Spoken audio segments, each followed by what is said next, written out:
why don't we feature Lilet na abogado na lalaban sa isang mayaman at big shot na lawyer? Galing na akong recto, Mom.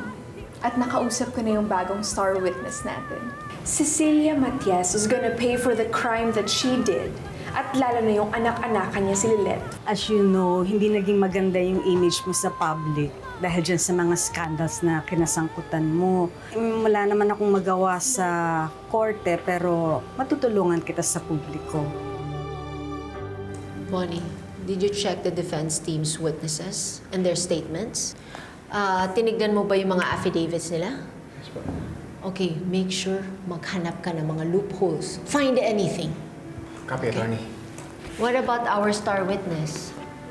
Na-update na ba yung affidavit? Yes, Mom. Signature na lang yung kulang.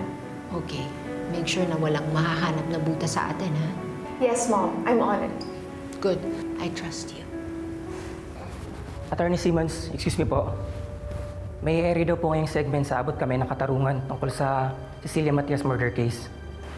What?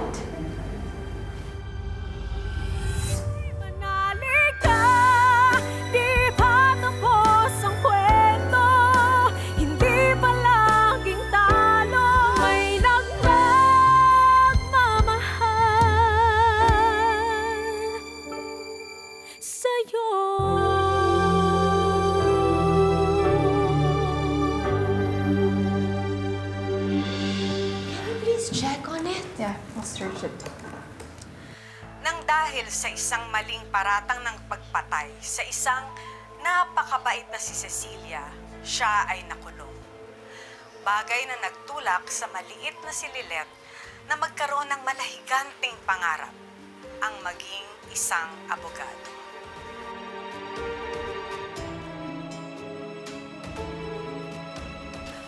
Pero hindi ito magiging madali para kay Lilet dahil ang haharang sa kanya sa pagtupad ng misyon na ito ay walang iba kundi si Attorney Meredith Simmons, isang big shot lawyer na tinitingala ni Lilet noon.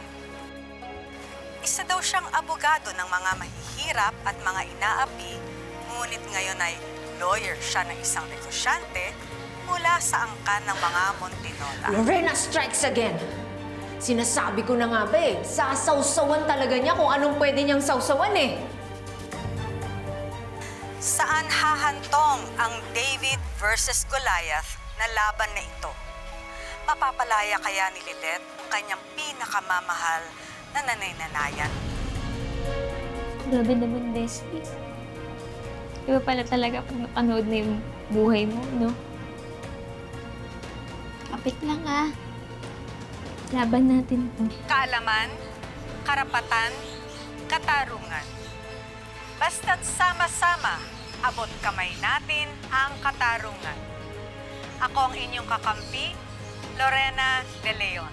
Nilabas pa Maraming yung case in salamat po public. sa panonood. But this is not about the case anymore. She is making it about me and Lilet. And now I'm the giant, I'm the Goliath. She's painting me to be a bad person. Mom, relax. Excuse me. Baka nato ni Lilet. Mom! Leslie, kakaiyak talaga. Tagos ah. Lilit, bakit hindi niya mukha mo? Dapat nga masaya ka, kasali ka dun eh. Ako nga eh. Nisiko ko, hindi ko man lang nakita. Saka dapat magpasalamat ka kay Lorena. Kasi po nakafocus lang naman dun sa sagupaan namin ni Attorney Meredith eh. Hindi naman po totoong nakakatulong sa kaso. Baka mamaya sabihin pa mo nung kabilang kampo na nilalabag ko yung batas kahit wala naman akong sinabi dun sa video. Bakit nga ba hindi? Halatang halata naman ikaw yung dehado at saka ikaw yung naaapi dyan sa laban na yan. At saka alam mo, yung mga tao, ang gusto nila, yung ang nananalo, yung mga naaapi. Ganyan. Parang tender dogs. Ganyan. Ang thunderdogs? Ano yung matandang aso? Underdogs? Ano ba yung sinabi ko? Hindi mo lang ako narinig. Tsaka, Diyos ko naman. Lilit, Makinig ka nga. Papahinain yung loob ng Lady Justice mo yung ganyan. Kaya, mag-isip ka nga.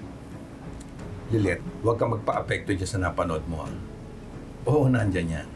Pero ikaw, alam mo kung nasaan ang totoong laban. At doon ka. Yun ang paghandaan mo.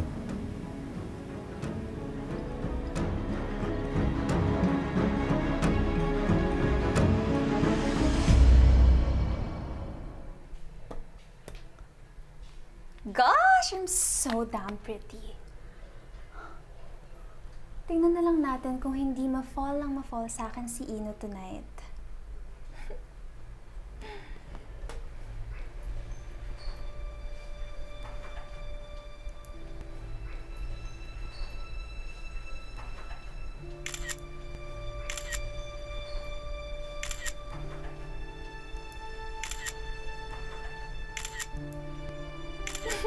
Oh my gosh, I'm gonna post this.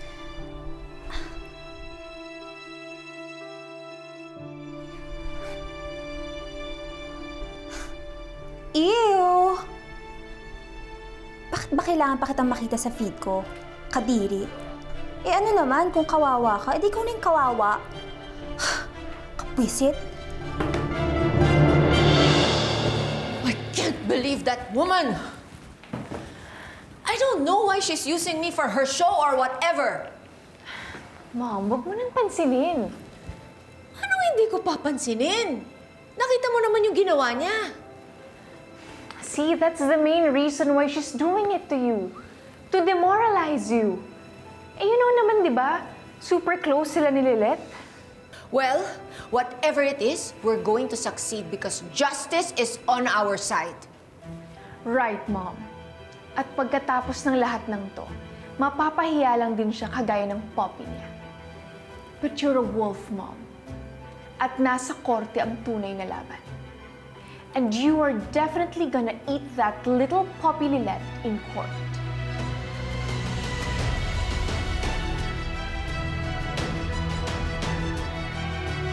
Admit it, this is genius. You're unbelievable, Lori. Hindi ka ba talaga titigil? Hindi talaga. Nilapit na rin sa akin ni Lilet ang kasong yan. At naniniwala ako na inosente yung nanay-nanayan niya.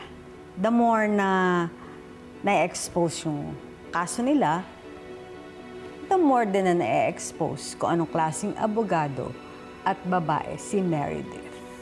Hindi siya basta-basta magpapatalo. Lalo na kay Lilet. And if you think na ma-embarrass mo siya para matalo sa kaso, think again. Bilib na bilib ka sa kanya, no? Paghahalata ka. I'm just saying. Marites, nasan si Ino? Hindi siya nag-dinner kanina. Umalis na po, ma'am. Ha? Paalam ba? I don't think so.